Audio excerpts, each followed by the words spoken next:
हैं, आप घर के ऊपर भी, घर में भी जाकर इन वचनों का। तो आइए हम आज के वचन मनन के लिए प्रभु के वचन में से पढ़ने के लिए जाएंगे। पढ़ेंगे प्रभु के वचनों में से, अपने अपने बाइबल को ओपन करेंगे और प्रभु के वचन में से पढ़ेंगे। पहला इतिहास उसका 15 अध्याय, first chronicle chapter 15 verse 16 to 22।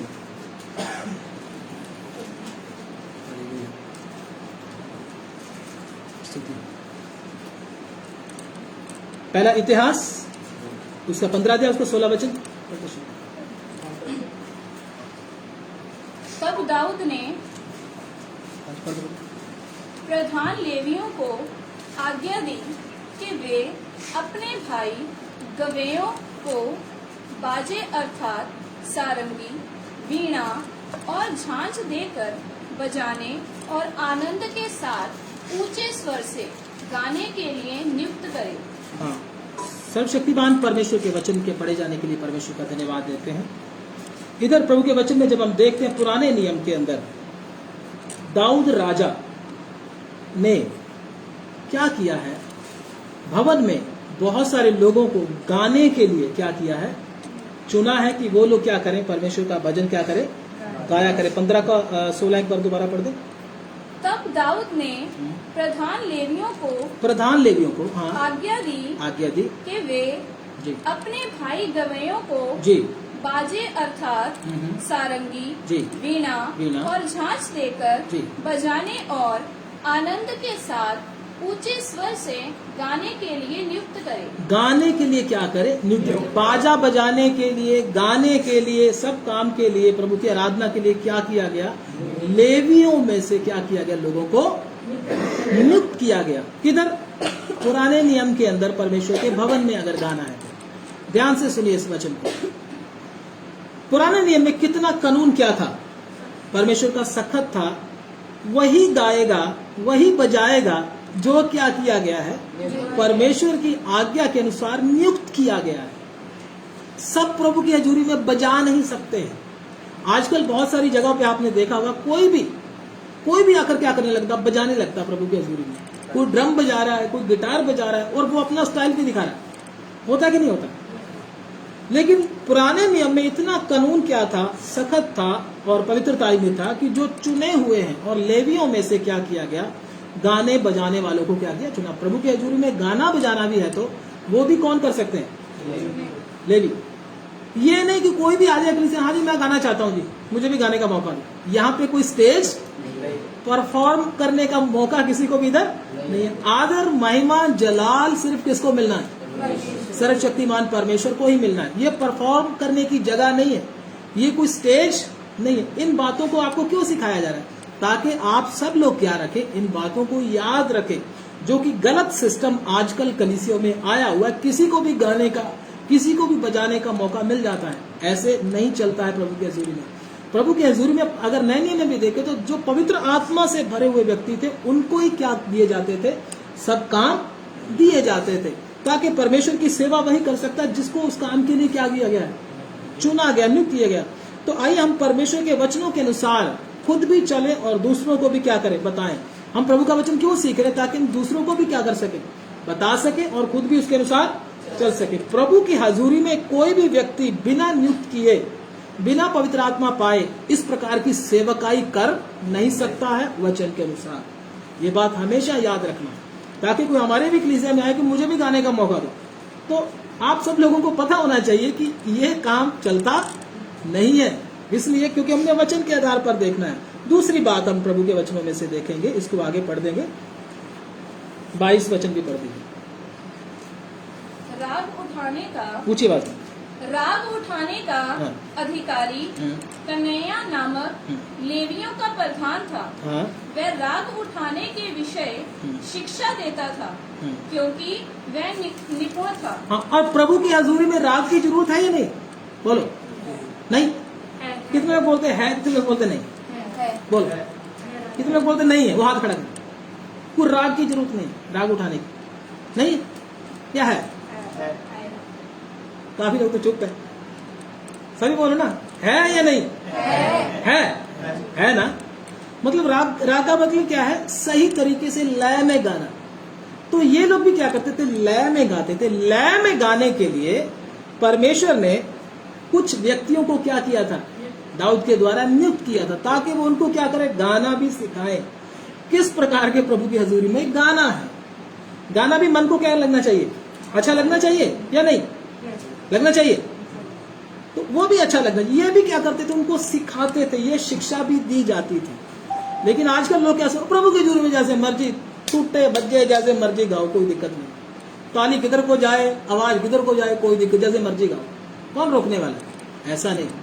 हम सब ने क्या करना है? डिसिप्लिन के साथ, बड़े तरीके के साथ क्या करना है? गाना है। ऐसे नहीं कि जो मर्जी गाते रहो अपनी मर्जी से। लय के साथ, सुर के साथ, सब ने एक मन एक चित होकर क्या करना है? स्वर्ग में भी गाना कैसे चलता है? एक मन एक चित होकर एक ही आवाज में। कभी आपने सुना एक ही आवाज में गाना गाते हो किसी को? सुना? सुना? बहुत लोग गाते हैं, बहुत अच्छा गाते हैं, और सुनने वाले को भी क्या लगता है? अच्छा लगता है, और उनको आशीष मिलती है। हम भी क्या करें? जब भी प्रभु का भजन गाएं तो एक लय के साथ, एक मन एक चित्त होकर गाएं, ताकि गाने सुनने वाले को क्या लगे? एक ही आदमी गा रहा है, एक ही आदमी की आवाज है। जब देखो, जब आपने परेड देखी होगी, फौजियों की परेड देखी है ना, आर्मी की परेड देखी, जब आप एक साइड पर खड़े हो जाओ, जब वो ऐसे हाथ करते हैं तो लगता है जैसे एक ही हाथ होता है। लगता है ये थोड़ी किसी की हाथ ऊपर जा रहा है, किसी के पीछे जा रहा है, ऐसे तो नहीं होता। पैर भी कदम के साथ कदम मिलाकर चलते हैं ना। तो ये डिसिप्लिन है। इन्होंने भी किससे सीखा है? परमेश्वर से ही सीखा है ये चीजें। डिसिप्लिन के साथ, कदम के साथ कदम मिलाकर हमने भी प्रभु के भजनों को मिलकर गाना है। इससे परमेश्वर क्या होता है? प्रसन्न होता है। नए नियम में है या तो पुराने नियम में ही है? बोलिए, ये हमको पता होना चाहिए। बहुत सारी चीजें नए नियम में है या नहीं? बोलो, है? कहाँ है? पहला कुरिन्थिया निकालो प्रभु के वचन में से, उसका 14 अध्याय, उसका 15 वचन।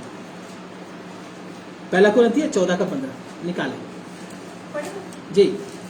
अंत क्या करना चाहिए? हाँ, मैं आत्मा से भी प्रार्थना करूंगा, हाँ, और बुद्धि से भी प्रार्थना करूंगा। मैं आत्मा से भी प्रार्थना करूंगा और बुद्धि से भी प्रार्थना करने में भी क्या चाहिए? बुद्धि चाहिए। आगे, मैं आत्मा से गाऊंगा, आत्मा से गाऊंगा और बुद्धि से भी गाऊंगा। बुद्धि भी है इसमें।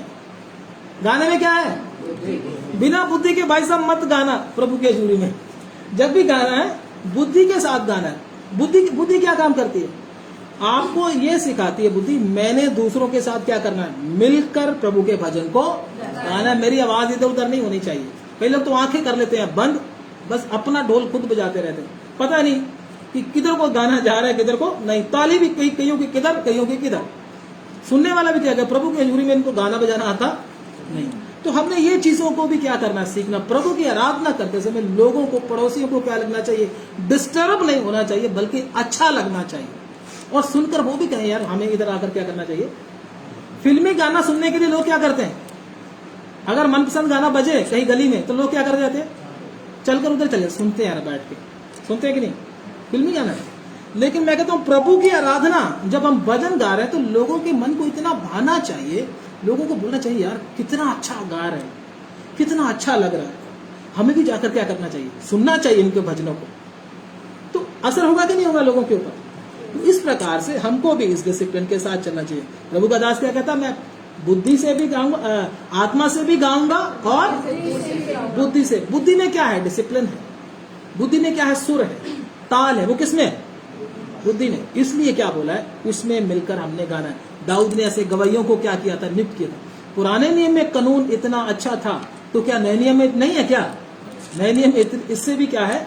बढ़कर है। पुराने नियम के लोगों से भी अच्छा हमने क्या करना? प्रभु को आदर देना है। गीत गाना प्रभु को आदर देना होता है।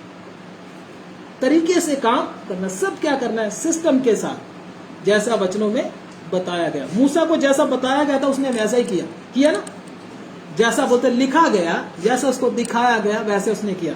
हमको भी आराधना करना दिखाया गया, गीत गाना दिखाया गया, हमने उसी के अनुसार ही उसको करना है। सबसे पहली बात, प्रभु की हजूरी में सिर्फ नियुक्त किया हुआ, प्रभु के चुने हुए लोग, प्रभु की कलीसिया के लोग ही गा सकते हैं। बिना कलीसिया का कोई इधर गा बोले नहीं मुझे भी मौका दो, मैं भी सिंगर हूं, मुझे भी गाने दो ना। इधर परफॉर्मेंस करने का किसी को मौका, आत्मा से भरे हुए लोग, प्रभु के चुने हुए लोग, बपतिस्मा पाए हुए लोग, वही लोग इधर क्या कर सकते हैं, कलीसिया के लोग गा सकते हैं। दूसरा किसी को कोई इधर मौका नहीं। इन बातों को आप क्या रखना, याद रखना। तो आइए हम अपने विषय की ओर जाएंगे। याकूब की पत्री उसका 1 अध्याय उसका 2 वचन पढ़ेंगे। याकूब की पत्री, हालेलुया। याकूब की पत्री, ये आपको मेरे भाइयों, जी जब तुम नाना प्रकार की परीक्षाओं में पढ़ो जी तो इसको पूरे आनंद की बात समझो। बस इधर रुक जाइए। तो क्या वचन लिखा है, आप सब लोग बोले। मेरे भाइयों, जब तुम नाना प्रकार की परीक्षाओं में पढ़ो तो इसको पूरे आनंद की बात समझो। हाँ, इधर वचन कैसा लिखा हुआ है? कई लोग कहते हैं सब एक ही है, नहीं सब एक ही है, सब लोगों के ग्रंथ भजन ये सब एक ही है। लेकिन प्रभु के वचन में क्या लिखा है, जब तुम किसमें पढ़ो, जब तुम नाना प्रकार की परीक्षा में पढ़ो तो क्या करो, इसे पूरे आनंद की बात समझो। आनंद करो। परीक्षा में पढ़ने से कोई आनंदित होता है? बोलो, उल्टा क्या हो जाता है, दुखी हो जाएगी। दुखी होता, मुंह फूल जाता। बच्चों के जब टेस्ट आते हैं, पेपर आते हैं, है ना, आते कि नहीं आते, तो मुंह कैसा हो जाता है, आनंदित हो जाता है। उनका मुंह देखने वाला होता है, बड़ा दुखी होते हैं। अब तो क्या करना पड़ेगा, पढ़ना पड़ेगा, दिन रात पढ़ना पड़ेगा, नहीं तो क्या हो जाएंगे, फेल हो जाएंगे। पेपरों के दिनों में पढ़ते हैं कई बच्चे, ठीक है, एग्जाम के दिनों में। तो इधर प्रभु का वचन क्या कहता है, जब तुम नाना प्रकार की परीक्षाओं में पढ़ो तो उसको क्या समझो, बड़े ही आनंद की बात समझो। ऐसा क्यों, ये मैं आपसे पूछ रहा हूं, जल्दी से बता दीजिए अगर आप में से कोई बताना चाहता है, नहीं तो फिर हम आगे जाएंगे। नहीं, इंग्लिश में लिखा when you encounter various trial, मतलब जब तुम्हारा एनकाउंटर अलग अलग ट्रायल में हो तो क्या करो, आनंद करो। एनकाउंटर होता है, एनकाउंटर क्या होता है, क्या होता है, आमना सामना जब सामना हो जाता है तो एनकाउंटर। जब तुम्हारा एनकाउंटर में क्या होता है, नुकसान भी होता है कि नहीं। जब तुम्हारा नाना प्रकार की परीक्षाओं के साथ एनकाउंटर हो तो क्या करो, उसमें तुम क्या हो जाओ, खुश हो जाओ, आनंदित हो जाओ। ये हमारा मेन विषय है। अब आगे सीखने के लिए जाएंगे, एनकाउंटर क्यों होना चाहिए और एनकाउंटर होने से क्या होता है, हमें क्या उसका फायदा है, मसीह लोगों को क्या है उसका फायदा है, दूसरों को फायदा। दूसरे लोग नहीं चाहते हमारा एनकाउंटर हो किसी चीज के साथ, परीक्षाओं के साथ, बीमारी के साथ, पैसे की तंगी के साथ, ठीक है ना, और बहुत बड़ी समस्याओं के साथ हमारा एनकाउंटर ना हो। ज्यादातर लोग किसके लिए प्रार्थना करते हैं, इसीलिए प्रार्थना करते हैं कि हमारा एनकाउंटर इन चीजों से, हमारा सामना कभी बुराई से ना हो, सारे दुख क्या हो जाए, सुख सब क्या हो जाए, हमें मिल जाए, दुख सब क्या हो जाए। ज्यादातर प्रार्थनाएं चर्चेस में इसी के लिए होती कि नहीं होती। लेकिन वचन इधर क्या, उनसे उल्टा है। क्या बोलता, तुम क्या करो, आनंद करो, बड़े फायदे की बात है तुम्हारे लिए। ऐसा क्यों है, प्रभु के वचन में ऐसा क्यों लिखा गया। मैं आपको एक उदाहरण देता हूं, ध्यान से सुनिएगा। ज्यादा समय नहीं बैठेंगे, थोड़ा सा इसको सीखेंगे, लेकिन पता होना चाहिए हम लोगों को, हमारी आत्मिक उन्नति के लिए है। अगर आपने सारा दिन काम किया, उदाहरण देता हूं ध्यान से, आपने सारा दिन काम किया और काम करके इतना मेहनत किया, पसीना बहाया आपने, और आपको उसके मिले कितने हजार, 1000 रुपए में, दिन में 1000 रुपए आपको दिहाड़ी मिल गई। तो उसके बाद आप उसको किधर लेके जाओगे, किसी दुकान पे या किसी मॉल में या किसी भी शॉप में लेकर जब जाओगे, आप उसको 1000 रुपए का नोट दे दो तो वो उसको स्कैन करके देखे। जब स्कैन करके देखे तो वो नोट क्या निकले, नकली निकले। आपको कैसा लगेगा, हाँ अच्छा लगेगा, अच्छा लगेगा, बहुत अच्छा है, नकली निकल गया, ऐसा नहीं। आपको क्या लगेगा, बहुत बुरा लगेगा, बोलोगा ना ये क्या हो गया मेरे साथ, मैंने तो इतनी मेहनत की थी, ये मेरे साथ क्या हो गया। आप क्या हो जाओगे, बड़े दुखी हो जाओगे। लेकिन अगर उस नोट को उसी समय देख लिया जाए, जांच लिया जाए, परख लिया जाए, फिर दुकान के ऊपर जाकर आपको क्या नहीं होना पड़ेगा, शर्मिंदा होना नहीं पड़ेगा ना। एकदम आप बड़े कॉन्फिडेंस के साथ, बड़े ही उसको हियाव के साथ उस नोट को दिखा सकते हैं, रियल उसका सामान खरीद सकते हैं, आपको कोई दिक्कत नहीं आएगी। तो परमेश्वर का वचन हमको इधर क्या कहता है, हे मेरे भाइयों, जब तुम नाना प्रकार की परीक्षाओं में पढ़ो तो उसे पूरे आनंद की बात समझो। मतलब आनंद की बात समझो। तो आगे 3 वचन भी पढ़ लो।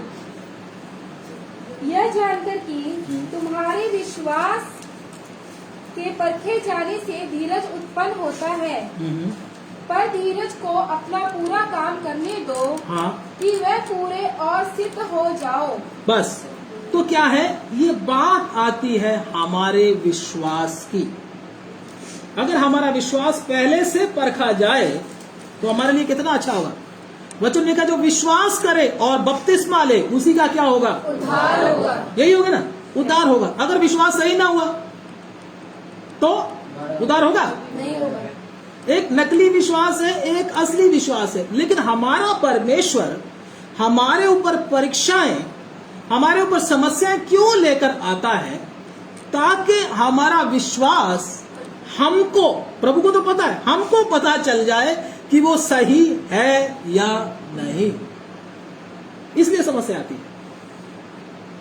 अगर मैं दोबारा फिर बोलता हूं, प्रभु इसलिए हमारे ऊपर परीक्षाएं, बीमारी, परेशानी, पैसे की तंगी, बहुत सी घर की समस्याएं इसलिए लेकर आता है, आने देता है। कौन आने देता है, शैतान या परमेश्वर? बोलो, परमेश्वर या शैतान?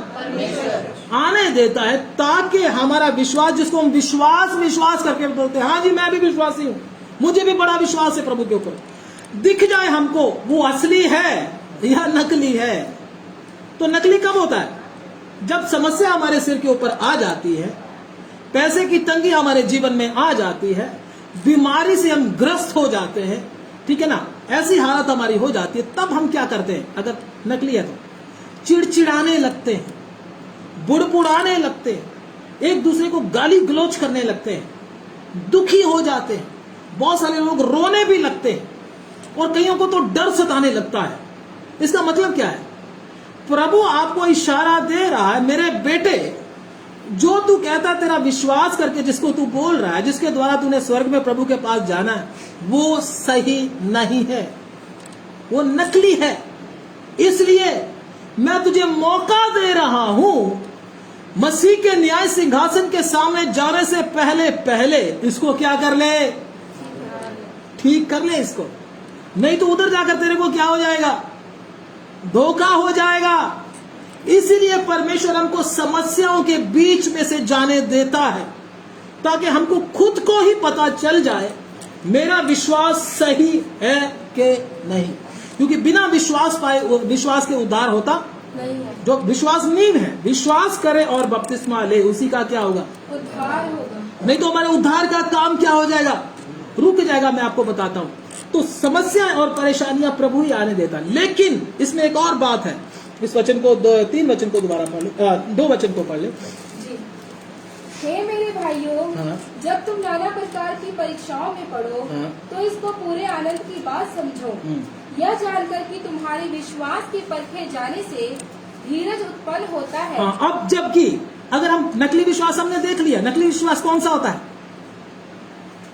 बोलिए, नकली विश्वास देख लिया ना हमने, कौन सा होता है, मुश्किल आते समय क्या होगा, पीछे हट जाएंगे, चिड़चिड़ापन आएगा, गाली गलौज होगा, घर में झगड़ा होगा, ठीक है जी, और क्या होगा, डर लगेगा, बीमारी आएगी तो डर लगेगा, कहीं मैं मर ना जाऊं, अगर मर गया तो क्या होगा, ऐसा डर सताएगा, चिंता आएगी, कहीं तो बैठ कर रोएंगे। मतलब हमारा विश्वास क्या है, जिसको हम विश्वास करके बोल रहे हैं वो सही नहीं है। स्वर्ग जाने से पहले, मरने से पहले पहले क्या कर लो, इसको ठीक कर लो। इसलिए प्रभु का वचन कहता है, परीक्षाएं जब आती हैं, परीक्षाओं में पढ़ो तो उसे पूरे आनंद की बात समझो। परीक्षा आए तो क्या समझो, आनंद की बात समझो। क्यों, क्योंकि तुम्हारा विश्वास तुमको दिखाया जा रहा है कैसा है, तुमको मौका मिल रहा है, तुम असली विश्वासी हो कि नहीं, तुम्हारा विश्वास सही है कि नहीं, तुमको दिखाया जा रहा है। कईयों को तो मौका ही नहीं मिला, वो तो गए, और जब गए तो अब उनके लिए कोई मौका, आपको मौका मिल रहा है कि तुम कितने आत्मिक हो, कितने प्रभु के नजदीक हो, मौका मिल रहा है। तो हमको जो मौका मिल रहा है तो खुश होना चाहिए, रोना चाहिए, होना चाहिए ना कोई, अच्छा हुआ मुझे पता चल गया मेरा विश्वास सही नहीं। बीमार हो गए, डॉक्टर के पास चले गए, और डर क्या लग रहा है, अगर मैं मर गया तो क्या होगा, अगर मैं मर गया तो क्या होगा, प्रार्थना भी कर रहा है, साथ साथ में क्या हो रहा है, मर गया तो क्या होगा। अगर ये हो रहा है तो प्रभु ने आपको दिखा दिया तेरा विश्वास अभी भी सही नहीं है। बेटे इसको क्या कर ले, ठीक कर ले, तेरे पास मौका दे रहा हूं मैं तुझे। तो हर रोज हमको क्या मिलता है, नया मौका मिलता है, हर रोज मिलता है, हर रोज जब दिन निकल जाता है एक नया मौका। मैं तो हर रोज यही प्रभु के सामने प्रार्थना करता हूँ जब सुबह उठता हूँ, प्रभु इस नए मौके के लिए आपका धन्यवाद, नए मौके के लिए धन्यवाद, मुझे और बनने के लिए क्या मिल रहा है, मौका मिल रहा है। और सही विश्वास अगर होगा, नकली विश्वास होगा तो ये चीजें होंगी। सही विश्वास की क्या निशानी है, प्रभु का वचन इधर क्या कहता है, आनंद होगा। किसमें, परीक्षाओं में, बीमारी में क्या होगा, पैसे की तंगी में क्या होगा, पड़ोसी तंग कर रहे तो क्या होगा, कोई पैसा वापस नहीं कर रहा तो क्या होगा, घर में समस्या है तो क्या होगा, ये है सही विश्वास। इससे मालूम हो जाता है जो मेरा विश्वास है, जो मेरी नींव है वो बिल्कुल क्या है, सही है। इसको चेक करना बहुत जरूरी है। बड़ी बड़ी बातें वो बाद में, पहले ये नींव अगर सही नहीं हुई तो आप कितनी भी सेवा कर लो वो वेस्ट है प्रभु के सामने, वचन प्रचार कर लो वो वेस्ट है प्रभु के सामने। जब परीक्षा में हम घबरा जाते हैं, रोने लगते हैं, परेशान हो जाते हैं, वो बड़ी बड़ी बातों का फिर कोई फायदा नहीं। हमारा बेस सबसे पहले क्या होना चाहिए, सही होना चाहिए। हमारा परमेश्वर हमारे बेस को उसके ऊपर से पर्दा हटाकर दिखाता है, ये है तुम्हारा बेस, ये है तुम्हारी नींव, देखो सही जरा, इसको क्या कर लो, अभी से क्या कर लो, हो ना, कहीं ऐसा ना हो कि तुमको कल को मौका ना मिले। तो इसलिए इस वचनों को एक और दो दोबारा पढ़ लीजिए। हे मेरे प्रियो जी, जब तुम नाना प्रकार की परीक्षाओं में पड़ो जी, तो इसको पूरे आनंद की बात समझो, जी, यह जानकर कि तुम्हारे विश्वास के परखे जाने से धीरज उत्पन्न होता है। हाँ, पर धीरज को अपना पूरा काम करने दो कि तुम पूरे और सिद्ध हो जाओ। हाँ। अब क्या आता है, धीरज। विश्वास के साथ क्या आता है, धीरज। धीरज और विश्वास, ये क्या है, दोनों तरह के क्या है, एक दो पैर की तरह काम करते हैं, ये दोनों इकट्ठे इकट्ठे चलते हैं। विश्वास होगा तो धीरज भी होगा।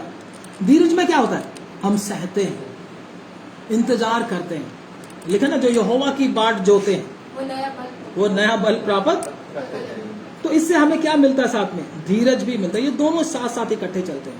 अगर धीरज नहीं तो विश्वास भी किसी काम का नहीं। तो क्लेश में आकर, परीक्षा में आकर हमको क्या मिलता है, धीरज नाम की एक ऐसी वस्तु मिलती है जो दुनिया से आपको मिलेगी, पैसे से आपको मिलेगी नहीं, अगर आपको कुछ समझाए उससे मिलेगी नहीं। किससे मिलती है, परमेश्वर से आपको क्या करती है, ये चीज मिलती है। इससे हम क्या हो जाते हैं, सिद्ध हो जाते हैं। धीरज हमको क्या बनाता है, सिद्ध। यीशु मसीह की तरह हमको क्या करता है, धीरज बनाता है। इस वचन को दोबारा पढ़ दीजिए एक बार फिर। हे मेरे भाइयों, जब तुम नाना प्रकार की परीक्षाओं में पड़ो तो इसको पूरे आनंद की बात समझो, यह जानकर कि तुम्हारे विश्वास के परखे जाने से धीरज उत्पन्न होता है। पर धीरज को अपना पूरा काम करने दो कि तुम पूरे और सिद्ध हो जाओ, और तुम में किसी बात की घटी ना रहे। और तुम में किसी बात की घटी ना रहे, मतलब धीरज से क्या हो जाते हैं, हमारे अंदर किसी चीज की घटी नहीं रहती है। हम क्या बन जाते हैं, सिद्ध बन जाते हैं। अगर हमारे अंदर धीरज नहीं है तो हमारी भक्ति क्या है, वेस्ट है। थोड़ी सी बात से हम झुंझला जाते हैं, थोड़ी सी बात से हम घबरा जाते हैं, थोड़ी सी परेशानी से हम चिंतित हो जाते हैं, हमारा मूड खराब हो जाता है 1 मिनट के अंदर। तो इसका मतलब हमारे अंदर क्या नहीं है, धीरज नहीं है। और जिसको हम विश्वास करके बोलते हैं वो विश्वास भी नहीं है। ये प्रभु हमको दिखाता है अपने वचनों के द्वारा, हमारे दिल के ऊपर से पर्दा हटा देता है। हमारे अंदर क्या चल रहा है, पर्दा हटा के हमको हमारा असली चेहरा परमेश्वर का वचन दिखा देता है। क्योंकि परमेश्वर का वचन क्या है, दर्पण है। दर्पण कभी झूठ बोलता, दर्पण झूठ बोलता है, बोलो कभी बोला, दर्पण डरता भी होगा, है ना, नहीं यार अगर इसका दाग इसको दिखा दिया तो ये क्या करेगा, मुझे तोड़ डालेगा। होता है कभी, शीशे के सामने आप गुस्से से जाते हो, मैं शीशे को तोड़ डालूंगा, इसने मेरा क्या भी, तो शीशा डर जाता होगा आपसे। आप कैसे भी हो, शीशा आपका असली चेहरा आपको, दर्पण आपका असली चेहरा आपको हमेशा दिखाता रहेगा। तो परमेश्वर का वचन क्या है, दर्पण है। जितनी बार उसके सामने आओगे आपको आपका असली चेहरा, अंदर का चेहरा, बाहर का नहीं दिखाएगा जिसपे आप क्रीम वगैरह लगाकर बैठ जाते हो, ठीक है ना, मुंह चमकाकर बैठ जाते हो, वो नहीं दिखाएगा। कौन सा दिखाएगा? अंदर अंदर का चेहरा। सबका, सेवक का भी दिखता है, विश्वासी का भी दिखता है। ये नहीं मैं आपको ही दिखा रहा हूं, मुझे भी क्या कर रहा है? सबको दिखता है। जितने वचन के सामने होते हैं, मैं भी वचन के सामने हूं, परमेश्वर के वचन के सामने है ना हम लोग, सेवक भी, विश्वासी भी, ऑनलाइन भी, जो हमारे साथ बैठे वो भी, सबके साथ, जो बाद में सुनेंगे वो भी, आईने के सामने। वो आपका असली अंदर का चेहरा, उसकी फोटो खींच कर क्या कर देता है? दिखा देता, स्कैन करके दिखा देता, तुम्हारे अंदर ये छुपा हुआ है भाई। इसलिए क्या कर ले, इसको क्या कर ले, समय आने से पहले पहले ठीक कर ले। ऐसा ना हो कि तुझे भारी धोखा हो और नुकसान सहना पड़े। एक उदाहरण मैं आपको देता हूं। आप अपना पासपोर्ट बनवा लो, आप फॉरेन कंट्री में बाहर जाना हो, मान लो अमेरिका आपने जाना हो, आपको वीजा लग जाए, आप बोलो मेरा वीजा लग गया, और आपकी जहाज पे चढ़ने की डेट भी आ जाए, और आप एयरपोर्ट के गेट के ऊपर जाकर खड़े हो जाओ, हाँ मैं जा रहा हूं जी, मेरे पास क्या है, वीजा भी है, और सिक्योरिटी वाला बोलेगा दिखाओ। जब आप दिखाओ तो वो जब देखे तो वो बोले ये तो क्या है, नकली है, कैसा लगेगा?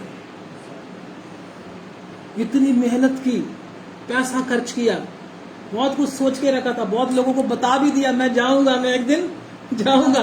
किधर जाऊंगा? जहाज में बैठकर जाऊंगा। तो इधर क्या हो गया? रिजेक्ट हो गया। इधर वो बोल रहे भाई तुम नहीं जा सकते, तुम्हारा तो क्या है, नकली है, कैसा लगेगा? अगर आज रात यीशु मसीह की आमद आ जाए और आप जो लोगों को बोलते मैं जाऊंगा मैं जाऊंगा, और यीशु मसीह अपने लोगों को ले जाए और आप इधर क्या हो जाएं, रह जाएं, तो लोग आपको क्या पूछेंगे? क्या हो गया, तू नहीं गया? पूछेंगे ना, शर्मिंदगी होगी, होगी ना। बड़ा चिल्लाता था मैं जाऊंगा, मैं एक दिन जाऊंगा, हम यीशु के साथ जाएंगे जाएंगे, तू इधर क्यों रह गया? उधर शर्मिंदा होना, क्योंकि यीशु किनको लेकर जाएगा? जिनका सारा कुछ सही है, विश्वास बिल्कुल सही है। प्रभु चेक इसलिए कर करके आपको दिखाता रहता है कि मेरे बेटे इसको क्या करे, ठीक करे, ताकि उधर जाते समय आपको धोखा ना हो। इनको कहानी मत लेना, ये वचन हम सीख रहे हैं, ये हमारे लिए बहुत इंपॉर्टेंट विषय है। मैं आपको बता दूं, बहुत इंपॉर्टेंट। और मैं बोलता हूं 99% विश्वासियों के साथ ऐसा होता है। वो कहते हैं हमारा विश्वास बहुत है जी, बहुत है, बहुत है, लेकिन क्या हो जाते हैं, मुश्किल आते समय मुंह का रंग ही क्या हो जाता है, बदल जाता है। खुशी चेहरे से क्या हो जाती है, उड़ जाती है। सैलरी नहीं मिली, नौकरी नहीं मिली, मकान नहीं बना, शादी नहीं हुई, बच्चा नहीं हुआ, तो क्या हो जाता है, चेहरे के ऊपर से क्या हो जाता है, पूरा रौनक ही क्या हो जाता है, खत्म हो जाता है। और क्या दिखाने लगते हैं, मेरा विश्वास क्या नहीं है। लोगों को तो दिखाएंगे अच्छा, लेकिन अंदर से क्या दिखा रहे हैं, मेरा विश्वास सही। परमेश्वर को मालूम, परमेश्वर को तो मालूम, प्रभु आपको भी दिखाना चाहते हैं। आज वचनों के द्वारा हमारा परमेश्वर हमको ये दिखा रहा है कि अगर ऐसी हालत है तो हमारा विश्वास सही नहीं है। एक बात और, अगर आपको पता चल चुका है मुश्किलों के द्वारा, बीमारियों के द्वारा, परेशानियों के द्वारा कि मेरा विश्वास सही नहीं है, तो आपके लिए एक खुशखबरी है, आपको दुखी होने की जरूरत नहीं है। क्या खुशखबरी है? आपको आपका परमेश्वर एक मौका दे दिया। निराश ना हो। कई लोग निराश हो जाते हैं, मैं चंगाई, मैं ईश्वरीय चंगाई में खड़ा नहीं हो सका, मैं तो गिर गया, अब मैं क्या करूं? अरे गिर गया तो उठने का मौका है ना, गिरे थोड़ा ना रहना है। प्रभु मैं तेरे साथ वफादार नहीं रहा पिछले समय में, अरे अब वफादार नहीं तो अब ऐसे ही रहना सारी जिंदगी, खड़ा हो जाओ, उठ के उसी समय खड़ा हो जाओ। प्रभु आपको मौका दे रहा है। जिंदा क्यों रखा है? ताकि पिछले समय में जो भी हुआ वो बीत गया, अब तू क्या कर, वचन के अनुसार खड़ा हो जा। तुझे मैं क्या दे रहा हूं, एक मौका और दे रहा हूं, हर रोज मौका मिल रहा। इसलिए मैं और आप इस मौके का पूरा पूरा फायदा उठाएं। अगर हम इसको हल्के में, हाँ दिन निकल गया, मैंने काम करने जाना है, काम करने के लिए प्रभु मौका नहीं दे रहा है आपको। हाँ ठीक है, अपने परिवार को पालने के लिए काम करना है आपने, वो अलग बात है, लेकिन सबसे बड़ी बात क्या है, अपने विश्वास को क्या करना है, चेक करना है कि हम विश्वास में है कि नहीं। ये वचन कहां लिखे मालूम है आपको? देखते कौन निकालता है इस वचन को। ये वचन पढ़ेंगे, वचन बताऊंगा नहीं, लेकिन अगर आपको नहीं मिला फिर बताऊंगा।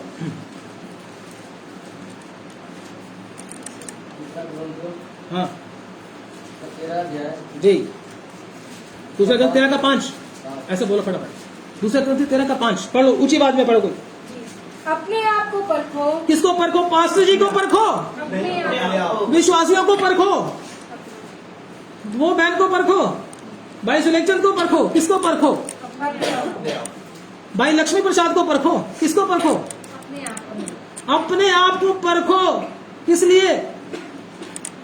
अपने आप को परखो अपने आप को परखो कि विश्वास में हो कि नहीं। आज की भाषा में क्या बोलेंगे? अपने आप को परखो कि विश्वास में हो भी के नहीं। हो भी के नहीं। बोलते मैं विश्वासी हूँ, विश्वासी हूँ, मैं प्रभु के साथ एक दिन जाऊंगा।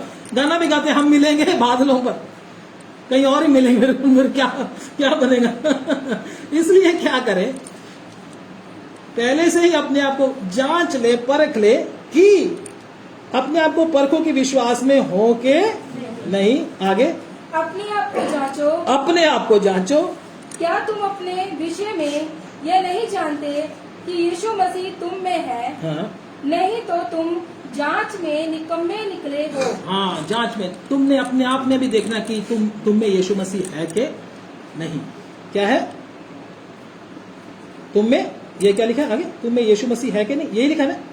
जानते कि यीशु मसीह तुम में है, ये लिखा ना? क्या तुम अपने विषय में यह नहीं जानते कि यीशु मसीह तुम में है? जितने लोग जानते हैं कि यीशु मसीह मुझ में है, मुझ में वास करता है, वो अपना जीवन भी उस तरीके से बिताएंगे। लेकिन बहुत सारे लोगों में ये मन में नहीं कि यीशु मसीह मुझ में है या नहीं। यीशु मसीह आप में है तो कितना आप भक्ति के साथ जीवन जियोगे, कितना वचनों के अनुसार जीवन जियोगे। अगर आपको ये नहीं मालूम यीशु मसीह मुझ में है या नहीं, फिर आप अपनी मर्जी का जीवन जियोगे। जो यीशु को बुरा लगता है वो भी आप अच्छे से करोगे, बड़े खुशी के साथ करोगे। अगर आपको पता है यीशु मसीह मेरे अंदर है, तो आप वो काम करोगे जो यीशु को अच्छा लगता है। मैं एक छोटा सा उदाहरण देकर फिर प्रार्थना करता हूं। जब एक लेडी प्रेग्नेंट होती है, जब उसको बच्चा होने वाला होता है, उसको पता चल जाता मेरे अंदर एक बच्चा है ना? पता चलता है कि नहीं चलता? चल जाता है। वो उसी के अनुसार ही व्यवहार करती है अपने शरीर के साथ, जिससे बच्चे को क्या हो, अंदर जो हो नुकसान ना हो, किसी प्रकार का नुकसान ना हो। वो ऐसी चीज कोई नहीं खाती जिससे क्या हो बच्चे को, ऐसी चीज नहीं पीती जिसमें बच्चे को नुकसान, ऐसा कोई काम नहीं करती है। बहुत सारे काम बहनों को मालूम है कौन कौन से काम, सफाई वगैरह के, पोछा वगैरह लगाने का, ऐसे ऐसे काम नहीं करती है कि जिससे नुकसान हो, नहीं करती ना। ऐसी चीजें वो कुछ देर के लिए त्याग देती है, वैसा नहीं करती। अगर ऐसे ही विश्वासी को जब पता चलता है यीशु मसीह मेरे अंदर है, वो ऐसा काम नहीं करता है जिसके द्वारा प्रभु यीशु मसीह को चोट लगे। यीशु मसीह को क्या लगे? चोट लगे। अगर हम वैसा करते जा रहे हैं, इसका मतलब मसीह, हम जांच में क्या निकले हैं? निकम्मे ठहरे। हो सकता है मसीह हमारे अंदर वास भी नहीं करता हो। मसीह वास करता हो तो हमको एहसास होगा। माँ के पेट में जब बच्चा होता है उसको एहसास होता है मेरे पेट में है, बड़े ध्यान से वो चलती है, ठीक है ना? इसी प्रकार से एक विश्वासी भी चलता है ताकि मसीह उसके साथ क्या कर सके, उसके अंदर वास कर सके, उसको चोट ना पहुंचे। ये ध्यान रखते ना, बच्चे को कोई चोट पहुंचनी, बच्चे को कोई नुकसान होना। अगर जिसके अंदर मसीह है वो भी क्या सोचता है, मुझे चोट लग जाए कोई बात नहीं। मसीह को चोट नहीं लगना है, मसीह को दर्द नहीं होना है, मसीह को दुख नहीं होना है। लेकिन विश्वासी बड़े मजे से पाप करता है तो मालूम क्या होता है, तू मसीह तेरे अंदर वास नहीं करता है, मसीह तेरे अंदर वास नहीं करता है। इसलिए आइए, अगर हमारे जीवन में ऐसा हो रहा है तो अभी घबराए नहीं, निराश ना हो कि मेरे अंदर ऐसा नहीं हो रहा। प्रभु को बोले, प्रभु मेरे अंदर एक दृढ़ विश्वास है, मुझे सही विश्वास चाहिए, नकली विश्वास लेकर मैं नहीं चलना चाहता हूँ। प्रभु तूने अपने वचन के आईने में मुझे खोल कर दिया है। Hallelujah, hallelujah. अपने वचन के आईने में मुझको तूने खोल कर दिया। मेरा विश्वास सही नहीं, मेरा समर्पण सही नहीं। मुश्किल आते समय में, मुझे कोई उल्टा सीधा बोलते समय में मैं झुंझला जाता हूं और ये प्रार्थना करता हूं, प्रभु ये मेरे साथ क्या हो रहा है, ये मेरे जीवन में क्या हो रहा है। प्रभु ऐसे करके मैं झुंझलाता हूं, मैं बोलता हूं, लेकिन मालूम नहीं हमारा प्रभु मुझे असली विश्वास दिखाता है। तुम्हारा विश्वास असली है या नहीं? हालेलुया। ये हमारा परमेश्वर हमको दिखा रहा है, और सही विश्वास में आने का मौका मुझको दे रहा है। नकलीपन में ना चले, असलियत में आ जाए। अपने आप को धोखा दोगे कोई फायदा नहीं। लोगों को दिखावा, असली विश्वास का दिखा रहे हो, कोई फायदा नहीं होगा आपको। मसीह के न्याय सिंहासन के सामने आपका सारा भेद खुल जाएगा। हालेलुया, हालेलुया, सारा भेद खुल जाएगा। उधर आपको शर्मिंदा होना पड़ेगा। प्रभु से परखा हुआ विश्वास मांगे, जो आग से ताए हुए सोने से भी अधिक बढ़कर बहुमूल्य है। वो मोल मिलता है। प्रभु का वचन कहता है, आग से ताया हुआ सोना मुझसे मोल ले ले, ताकि तू धनी हो जाए। Hallelujah, hallelujah. हमको विश्वास का धनी बनना है। पहली सदी की कलीसिया के लोग विश्वास के धनी थे, इसलिए हर मुश्किलों का सामना करके उन्होंने मसीह को पा लिया। मसीह के साथ, मसीह के पास वो चले गए। अब उसके साथ युगानुयुग रहेंगे। हालेलुया। हमारे पास भी एक सुनहरा मौका है। मैं और आप आज अपने आप को जांचें और परखें, और प्रभु को बोले, प्रभु मेरे अंदर सही विश्वास नहीं, मेरे विश्वास का उपाय कर। सब प्रार्थना करें अपने प्रभु। सही विश्वास आज ले लो, मोल ले लो प्रभु से। हालेलुया। अन्यथा धोखा होगा।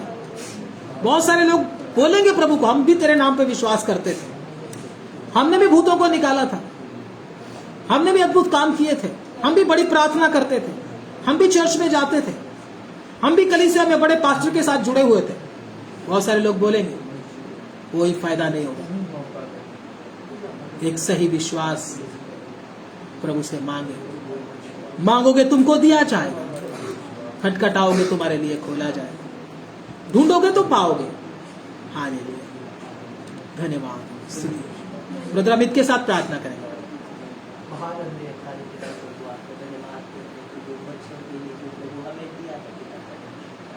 प्रभु आपने हम सबको प्रभु मौका दिया, आपका धन्यवाद करते हैं। हालेलुया। हम प्रभु पिछले समय में बहुत गलतियां कर देते हैं पिता, बहुत बार हम विश्वास में गिर जाते हैं पिता, बहुत कमियां घटिया हमारे अंदर आ जाती है। हालेलुया। विश्वास कमजोर हो जाता है प्रभु, लेकिन प्रभु आप हम सबको मौका दे रहे हैं प्रभु। आपका धन्यवाद करते हैं प्रभु, दिए गए जीवन के लिए प्रभु, दिए गए श्वास के लिए हालेलुया। और आने वाले समय में प्रभु हम सब पर कृपा कीजिए प्रभु, ताकि हर एक क्षण प्रभु विश्वास में दृढ़ हो जाए, आमीन। स्थिर हो जाए, मजबूत हो जाए। हालेलुया। प्रत्येक जन प्रभु अपने अपने विश्वास को जांचे और परखे प्रभु बाप। ये जीवन प्रभु इसीलिए दिया है प्रभु बाप, ताकि प्रभु हम सभी जन आपके कद काट तक पहुंच जाए। जो कमी घटिया प्रभु हमारे अंदर है प्रभु यीशु मसीह पिता, उनसे हम छूट जाए। हालेलुया। प्रत्येक जन का विश्वास प्रभु आप मजबूत बनाइए। धन्यवाद। ये वचन प्रभु प्रत्येक के हृदय में 100 गुना फल लाए। हालेलुया। प्रभु अपने दास को भी और अभिषेक और सामर्थ्य देकर इस्तेमाल करें। धन्यवाद। प्रभु यीशु मसीह के नाम से इस प्रार्थना को मांगते हैं। आमीन, आमीन। अब हमारे खुदावंद प्रभु यीशु मसीह का फजल, पिता परमेश्वर का प्रेम, पवित्र आत्मा की सबाता और संगति इस झुंड के साथ, तमाम प्रभु के संतों के साथ, हमारे खुदावंद प्रभु यीशु मसीह की आमद तक होता रहे। आमीन, आमीन। सबको जय मसीह की। प्रभु आप सबको बहुत बहुत आशीष। God bless you all.